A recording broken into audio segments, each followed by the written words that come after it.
The movement towards inclusion of students with disabilities into general education classes has become the overwhelming trend in education. More and more, studies are opting to investigate the social adjustment and social functions of children with disabilities, rather than simply their academic performance. In their paper, The Social Face of Inclusive Education, Are Students with Learning Disabilities Really Included in the Classroom?, Shireen Pavri and Richard Luftig explore such social functions. Students with disabilities often demonstrate delays in social development that parallel delays in their academic performance and achievement. Some students lack skills in initiating and sustaining positive social relationships, and in appropriately interpreting social cues. They often exhibit more aggressive and negative verbal and nonverbal behaviors, and may be either disruptive or withdrawn. Obviously, these delays result in students with disabilities having fewer friends as a result of being rejected by peers.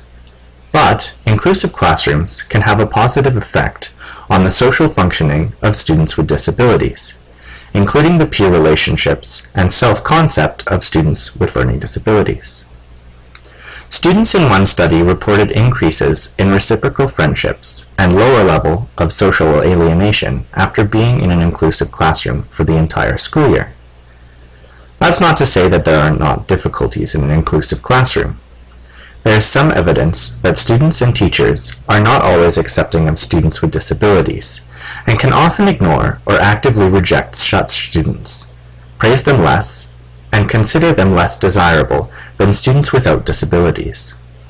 This is true for students with diverse disabilities, including developmental disabilities, learning disabilities, physical disabilities, and even gifted students. And what's worse, this rejection can lead to feelings of loneliness 15% higher than children without disabilities. Students' impressions about their social competence turns increasingly negative, which deters students with disabilities from seeking friendships and other positive social relationships, ultimately resulting in further isolation. The thing is, though, loneliness is a perceived phenomenon. That is, people may feel lonely if they are truly rejected by peers, or if they do not adequately perceive or understand their actual popularity among peers. So, how realistic are these feelings to the reality of a student's social interactions? In the present study, the perceived loneliness of the students with disabilities was realistic and reflective of their diminished social status. The study also found an increased likelihood of students with disabilities to achieve a controversial social status, a situation where a student achieves a significant number of both positive and negative nominations.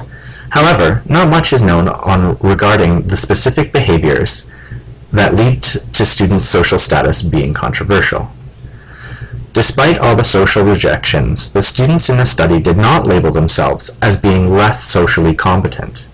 This finding is consistent with earlier studies that found that although students with learning disabilities were in reality less socially competent than their peers without disabilities, they were also less accurate than their peers in assessing their own social status and competence.